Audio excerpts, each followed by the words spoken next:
మీ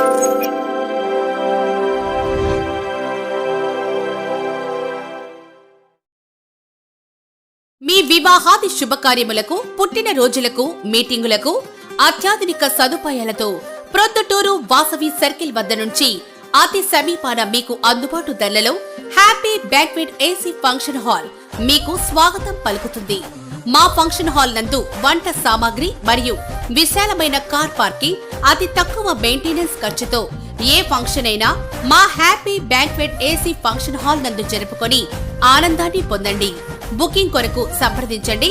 మా cell number 9160600238 7799900211. YCP నాయకులందరికీ ఒకటే విజ్ఞప్తి చేస్తూ ఉండా, మీకు జిల్లా అభివృద్ధి కావాలన్నా, రాయలసీమలో ఉన్న వైసీపీ నాయకులకు రాయలసీమ అభివృద్ధి కావాలన్నా, ప్రభుత్వం మీది దుమ్మెత్తిపోయడం కావాలన్నా, మీకు రాజకీయం చేయడం కావాలన్నా, నీటి అవసరాలు తీర్చడం ముఖ్యమా? సూటిగా ప్రశ్నిస్తూ ఉండా. 42 సంవత్సరాల తెలుగుదేశం పార్టీ చరిత్రలో దాదాపు 24 సంవత్సరాలు 23 సంవత్సరాలు ఎన్టీ రామారావు గారు, చంద్రబాబు నాయుడు గారు ముఖ్యమంత్రిగా ఉన్నారు. ఆ సమయంలో రాయలసీమకు నీటిపారుదల వ్యవస్థల మీద ఎక్కువ పని జరిగిందా? ఇతర ప్రభుత్వాలు ఉన్నప్పుడు ఎక్కువ పని జరిగిందా? దీని మీద కడప జిల్లా వైఎస్ఆర్ నాయకులు కావచ్చు, రాయలసీమలో ఉన్న వైఎస్ఆర్ నాయకులు కావచ్చు, చర్చకు సిద్ధమా అని చెప్పి సవాల్ విసురుతూ ఉండా. నిన్న DDRC సమావేశం చూసాం. 1.5 సంవత్సరం తర్వాత, దాదాపు 18 నెలల తర్వాత అసెంబ్లీకి మాత్రం పోరు. కడప DRC సమావేశానికి వాళ్ళ పార్టీ ఎమ్మెల్యేలు, ఎంపీలు, ఎమ్మెల్సీలు వచ్చినారు. జిల్లా అభివృద్ధి సమీక్షా సమావేశం అది. జిల్లా అభివృద్ధి సమావేశంలో రాయలసీమ ఎత్తిపోతల పథకం మీద ప్రభుత్వానికి చిత్తశుద్ధి ఉందని చెప్పి ఇది తేల్చమని అడుగుతారు. ఇక ఎమ్మెల్యేలు, ఎమ్మెల్సీలు, ఎంపీ గారు వైసీపీకి చెందిన వాళ్ళని ఒకటే ప్రశ్న చేస్తూ ఉంటాను నేను. 8 జిల్లాల సమస్య, రాయలసీమలో ఉన్న 8 జిల్లాల సమస్యను కడప జిల్లా DDRC సమావేశంలో మీరు తేల్చి చెప్పని అడుగుతున్నారే, మీకు ఏమన్నా ఇది కరెక్టా అని అడుగుతూ ఉండా. జిల్లాలో ఉన్న నీటిపారుదల ప్రాజెక్టు మీద సమీక్ష చేయండి. జిల్లాలో ఉన్న అభివృద్ధి కార్యక్రమాల మీద మీరు సమీక్ష చేయండి, అడగండి.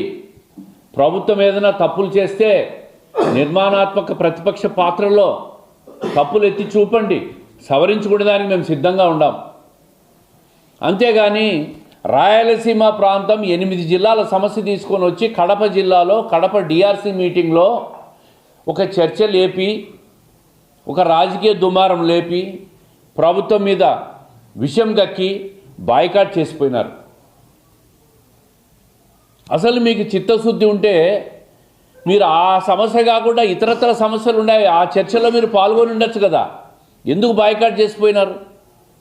అయినా నేను అడుగుతున్నా, ఈరోజు రాయలసీమ ఎత్తిపోతల పథకాన్ని ఏ అనుమతులు లేకుండా హడావిడిగా ప్రారంభించింది మీరు. మరి రాయలసీమ ఎత్తిపోతల పథకం గత 2020 మే 5వ తేదీన ఎటువంటి సాంకేతిక అనుమతులు లేకుండా, శాస్త్రీయ అధ్యయనం లేకుండా, ఏమీ లేకుండా మీరు రాయలసీమ ఎత్తిపోతల పథకాన్ని మీరు ప్రారంభించినారు. 800 అడుగుల లోతు నుంచి నీటిని తోడేదానికి. పక్క రాష్ట్రం నుంచి అభ్యంతరం వస్తుందని మీకు తెలీదా? పక్క రాష్ట్రం వాళ్ళతో ఆ రోజున్న BRS ప్రభుత్వంతో మీరు కూడా ఇండోర్ పాలిటిక్స్ చేసింది వాస్తవం కాదా? BRS ప్రభుత్వము, వైఎస్ఆర్ ప్రభుత్వం అప్పట్లో ఇండోర్ పాలిటిక్స్ చేసుకొని మీకు కావాల్సిన లావాదేవీలని చేసుకునేది వాస్తవం కాదా? మరి ఆ రోజు ఆ ప్రభుత్వం కంప్లైంట్ NGTకి చేస్తే నేషనల్ గ్రీన్ ట్రిబ్యునల్కు మీరెందుకు ఆ ప్రభుత్వంతో మాట్లాడి దాన్ని విత్డ్రా చేయించలేకపోయినారు? మీరు ప్రారంభించిన 20 రోజులకే దాన్ని ఆపమని చెప్పి NGT ఆదేశాలు ఇచ్చిన మాట వాస్తవం కాదా? అంటే 2020లోనే ఆపమని చెప్పింది. ఆపకపోవడంతో జరిమానా విధించింది. అప్పటికే దాదాపుగా 1000 కోట్లు 990 కోట్లు ఖర్చు చేశారు. ఇది ప్రజల సొమ్ము ఈరోజు నీలపాలు చేసింది మీ ప్రభుత్వం కాదా? ఎవడబ్బ సొమ్ము అని చెప్పి మీరు ఎన్జీటీకి రాష్ట్ర ప్రభుత్వ డబ్బు తీసుకుపోయి ఎన్జీటీకి ఫైన్ వేస్తే కట్టారు. ఎవరి సొమ్ము అది? ప్రజల సొమ్ము. 1000 కోట్లు కృష్ణా జిల్లాలో నీటిపాలు చేసి దానికి మళ్ళా ప్రజాధనాన్ని తీసుకుపోయి ఎన్జీటీకి ఫైన్ కట్టినారు. ఇది మీ తప్పిదమా, తెలుగుదేశం పార్టీ తప్పిదమా? ఈరోజు మా స్టాండ్ మీరు అడుగుతున్నారు, మీరు నాశనం చేశారు.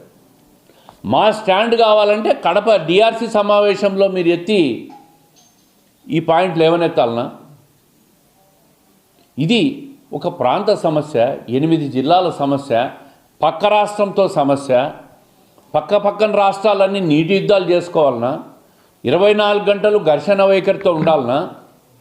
ఇది అసెంబ్లీలో లేవనెత్తాల్సిన అంశం. మరి మీరు కడప జిల్లా డిఆర్సీ సమావేశంలో మీరు మాట్లాడారే, కడప జిల్లాకు చెందిన మాజీ ముఖ్యమంత్రి, కడప జిల్లాకు చెందిన శాసనసభ్యుడే కదా. ఈయన అసెంబ్లీకి పోయి రాయలసీమ ఎత్తిపోతల పథకం కింద రేపు రాబోయే బడ్జెట్ సమావేశాల్లో పోయి మాట్లాడి ప్రభుత్వ స్టాండ్ అడగండి. ప్రభుత్వ స్టాండ్ తెలియజేస్తుంది అసెంబ్లీలో. ఇది జిల్లాలో తెలియజేసే అంశం కాదని మీకు తెలియదా? కడప జిల్లాలో డిఆర్సీ సమావేశంలో మేము పాల్గొన్నాము, వాళ్ళు ఫెయిల్ అయినారని ప్రజలకు చెప్పే ప్రయత్నమా మీ బాయ్కాట్? రాజకీయం చేయాలా? డిఆర్సీ సమావేశానికి వచ్చినాం, ప్రభుత్వం సహకరించలేదు, రాయలసీమ మీద చిత్తశుద్ధి లేదు అని మాట్లాడి ప్రెస్లో మాట్లాడి పబ్లిక్కి చెప్పాలని చెప్పి వచ్చినారు తప్ప వాళ్ళకు అభివృద్ధి మీద సమీక్ష చేసి ప్రభుత్వం ఏదైనా తప్పులు చేస్తే స్వీకరించి సరిదిద్దుకోవడానికి మేము సిద్ధంగా ఉన్నాం. కూర్చోండి మీరు కూడా. ఓకే, రాయలసీమ ఎత్తిపోతల మీద మీరు అడిగినారు, మీకు సంతృప్తికరమైన సమాధానం రాలే, అది రాష్ట్ర స్థాయి సమస్య. తర్వాత జిల్లా అభివృద్ధి మీద అన్ని డిపార్ట్మెంట్ల వారీగా సమీక్షలు జరిగినాయి. మరి దాంట్లో ఎందుకు మీరు మాట్లాడలేదు? దాంట్లో ఎందుకు మీరు కూర్చోలేదు? దాని నుంచి ఎందుకు పారిపోయినారు? అంటే బాయ్కాట్ చేసేస్తే అదొక ఫ్యాషనా అని అడుగుతూ ఉండా. పబ్లిక్ బాయ్కాట్ చేసేసి వచ్చినారంటే ఒక ఫ్యాషన్గా మిగిలిపోయింది అంతే తప్ప వాళ్ళకేమీ అభివృద్ధి జరగాల, మంచి జరగాలనే ఆలోచన లేదు వీళ్ళకు.